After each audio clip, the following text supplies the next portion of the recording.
2020.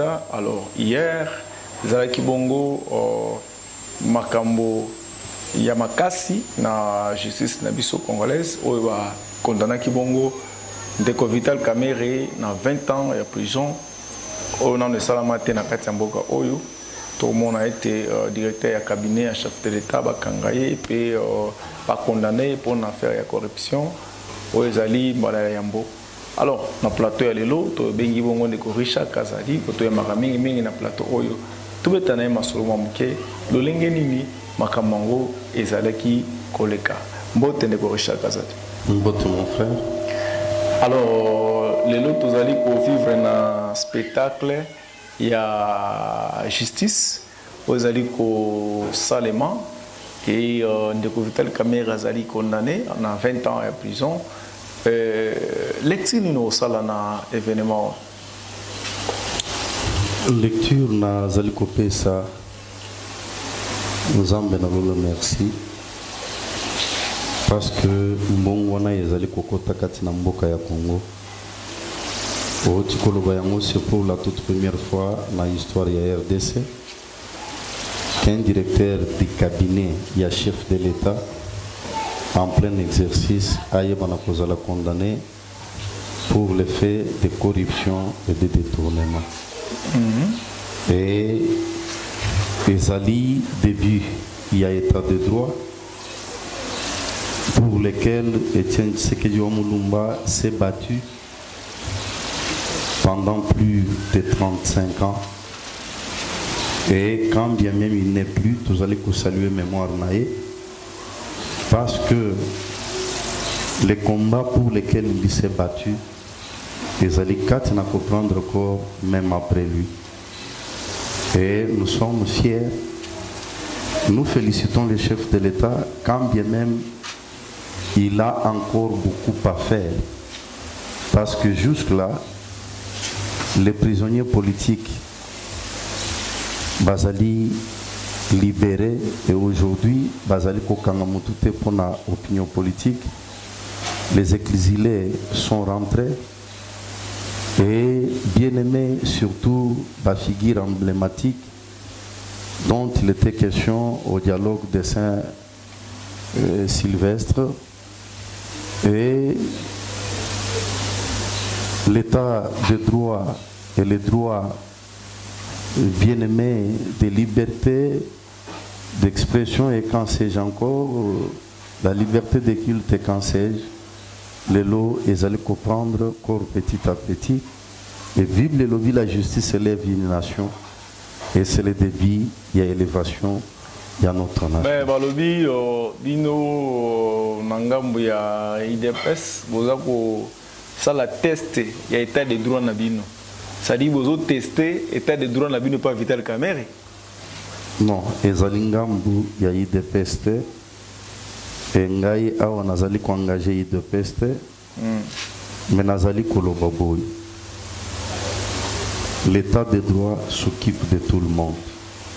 Et d'ailleurs, Nazo félicité chef de l'État parce que tout a commencé d'abord l'entourage du chef de l'État. Un bel exemple. Parce que ceux qui abandonnent qui n'a pas mususu, bakoka ki koloba ezali acharnement, ezali ceci cela. Mais ebandeli naka il y a chef de l'État parce que le chef de l'État ne s'est pas érigé en obstacle. Naou est allé politique à RDC. Toyebi ce qui s'est passé dans le temps.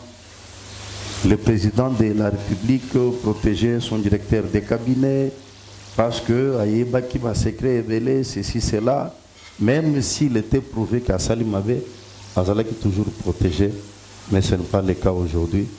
Et Babandeli testé par l'INC parce que je sais que déjà il y a Foner, Azali, Moutiaï, NCT, Djamal, Azali. Pourquoi justice Albert Youmate? Justice était invitation, deux fois, à Boïnaïe, à Boïko Kende. Dans le Boye, aux Ali journalistes, il y a vu ça, Bazali Kolanda Bisso. Kende Colbert Yuma azali na résidence surveillée. Yebisa bango Kende Colbert Yuma azali na droit te ya koyeba na ko voyager. C'est la justice qui a décidé cela en attendant où ils allaient continuer la procédure. Et nous décomptons Mwamba. Bazali pendant la session, Bayeba n'a qu'à saisir Sénat et répondre que Bazali pendant la session, hier Koloko la président Nabango, Bakoyeba n'a qu'à autoriser Ayeba n'a qu'à répondre à la justice. Oui, d'après leurs analyses, peut-être que Ekoyeba n'a qu'à freiner ou ils allaient calendrier Nabango. Mais je te dis que d'ici là, Bakoyeba na kokende na vacances parlementaires.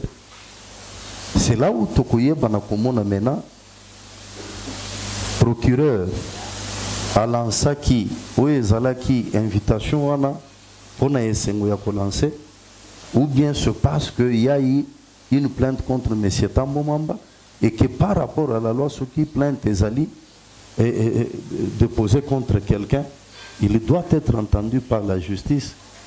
C'est que pour le moment, tout polémique était. Babi, décision sur le on a Kingakati, dans des zones, Kingakati, c'est déjà au magistrat ordre que Banan et puis sous FCC au Bémina a déposé loi pour modifier que le magistrat va nommer dans le Parlement, que avant monsieur magistrat agir, le ministre de la Justice a reçu la décision. Nazali Koloboboy. Ce qui est allé à Solo, Ndekobe Minaku, Azali parlementaire. Tout parlementaire peut initier quelque chose dans ce sens-là. Mais je sais que d'après la Constitution, il y a séparation des pouvoirs et le pouvoir législatif ne peut pas avoir le dessus sur le pouvoir judiciaire, comme aussi sur le pouvoir exécutif. C'est que parce que la Constitution consacre cela, c'est déjà une loi nulle. Parce que Kouyeba n'a pas passé au niveau de la Cour constitutionnelle. Et au niveau de la Cour constitutionnelle, pour ne juger la constitutionnalité, et Kouyeba n'a rejeté par la Cour constitutionnelle, et le président de la République ne pourra jamais promulguer une telle loi. C'est que c'est un non-effet. Alors, tout ça, pour continuer, on a dit que Kouyeba, qui vivra verra. Moutarobiga Romona, Makambo événement n'est koleka. Alors, na ndenge justice ali kokinde. Est-ce que vraiment état de droit trop kolobaki komi kozonga malé na mboka oyo justice c'est comme mako sala musana ngo indépendant ndenge zala. Te na lobi ke tozana e bandeli. E bandeli nyonso ezala kana ba difficulté ndenge tozali komona. Des fois, la justice, et condamner tel que nous le voyons. Ce n'est que normal parce que tous allez au début, il y a instauration, il y a état de droit. Mais sous d'autres cieux, au Kokuta qu'aujourd'hui, les Cambo est allé justice, au Kokuta une contestation quelconque. Parce que nous soyez vu déjà qu'il y a des lois qui existent, qui doivent être appliquées, et l'État veille sur cela. Et c'est ce qui fait avancer d'autres nations.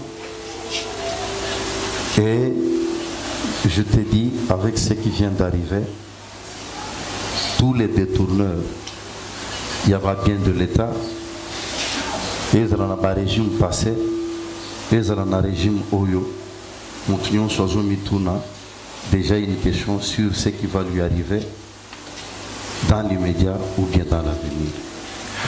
Merci beaucoup, Lelo. Aux avons la mingité, Lelo n'a souhaité que tout ce qu'on a quelques éléments aujourd'hui et puis nous allons voir prochainement comment tu aurais ça les sous éléments et puis tout le casco bande comme sous pour intervenir dans l'union politique pour un éclaircissement sur makambo ya arrestation